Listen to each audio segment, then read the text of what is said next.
I want to close this with a action plan for you. Okay. What I want you to think about what I've said and go back and start building a resume based on these guidelines. Remember the 3 guidelines: be truthful, make sure it communicates who you are, what you accomplished, and what you want to do. And make it look like what do you think it should look like when you're ready to apply for internships in December again. It's probably too late to apply for December internships for this summer. There are people working on that to help you, but let's target December of this year. And what do you want the resume to look like? Write it up, right? And then work backwards. For example, you want to take certain courses. Let's say you want to be a data scientist. You want to get an internship as a data scientist, and work with your mentor and try to figure out what should your resume look like? Okay, take a shot at it, write those things. And it could be, right now it won't be truthful because you haven't done that, right? You're actually you're trying to build a resume that should be accurate in December of 2023 so that you can submit it for internships, okay? So the reason for that is once you put your goalposts there, then you know what you're missing. It'll force you to work on the gaps. So when your December comes, your resume will be accurate and truthful. There are 2 goals here. One is to actually, for you to communicate to your mentors and advisors, either FFE or JTF, whoever is your mentor is going to be, communicate to them what is it that you want to do, and to tell yourself, to identify for yourself what are the gaps.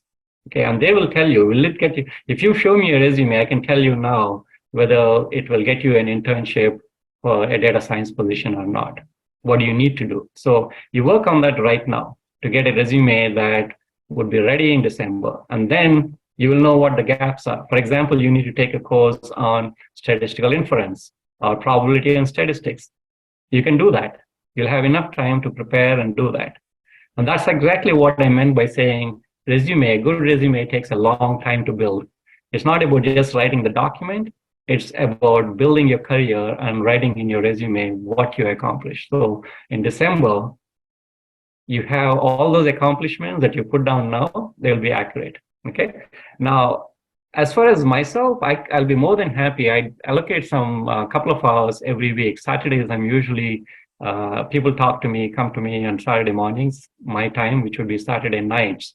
I'll give the times to Rajeshwari, and you can contact her if you want help with reviewing your resumes. I'll be more than happy to take a look at your resume one-on-one and give you feedback, okay? So that would be my advice. My advice to you is to start working on your resume, what you think it should look like, take a shot at it, and identify the gaps that you need to work on, and also find the mentor and advisor who will tell you what you need to do to get the internship that you're looking for. Okay, then put that on your resume. Obviously, you're not going to publish that resume until it becomes accurate.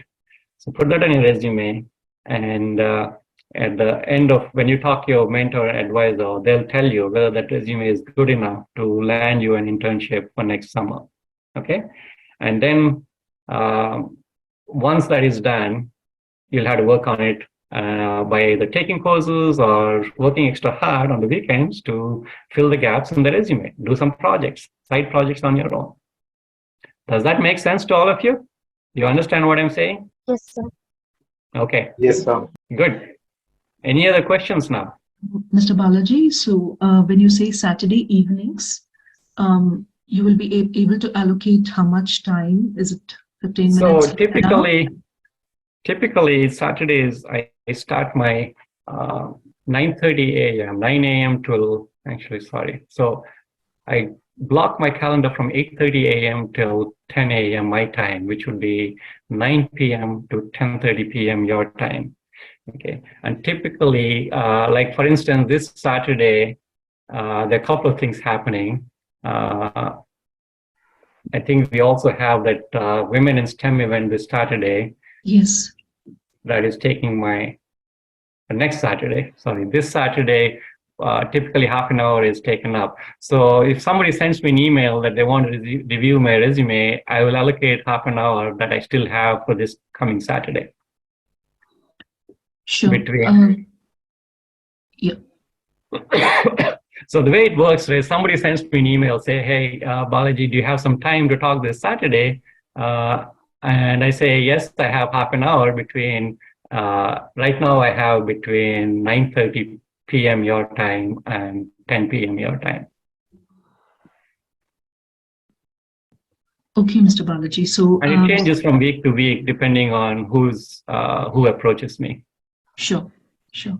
So whenever there is a requirement, I'll coordinate with you and find out, and then I'll connect the student to you. So, but you can just take one student, right, at a time. For the it depends. Some days I can take two. Like this week, it's only one. The following week, because of the Women in STEM event, there's only I can't do much. Yes. But then after that, I don't have that much of a commitment yet. For the 22nd on Saturday, 22nd, I don't have any commitment. And we also, I mean, I think Janaki and others also have agreed to volunteer. So we'll find people. If more people want help with their resumes, we'll find others to volunteer. Sure. Sure, Mr. Balaji. I will coordinate with the students. So anybody wanting help, just, let me know. Scholars, please let me know. Second years. Ma'am, I want to review my resume. Okay. Okay. So I can tell you right now, Likita, let's meet 8, right? So as I said, 9:30 p.m. to 10 p.m. your time, Saturday. Okay, sir. Thank you. So that's April 8th, right, sir? April 8th, yeah. And I don't have her email. Rajeshwari, can you send me an email? I'll send her an invite, Zoom invite. I'll do that. Yes, okay. I'll connect. Yes, I'll give it to you. Okay. Yeah, sure, sir. Thank you. Good. I'm glad, Likita, you're taking the initiative. All of you need to do that. You need to take the initiative because, when you graduate, you're not going to get much hand-holding help after you graduate. Okay, you're going to be competing with lots of people, hundreds of students, that. And unless you drive it and aggressively pursue opportunities, people want to throw opportunities at you. Scholars, please make good use of this opportunity. JTF is doing everything to empower you. So please, reach out to me and I'll connect you to Mr. Balaji. And if you tell well in advance, it's good so he can plan his time.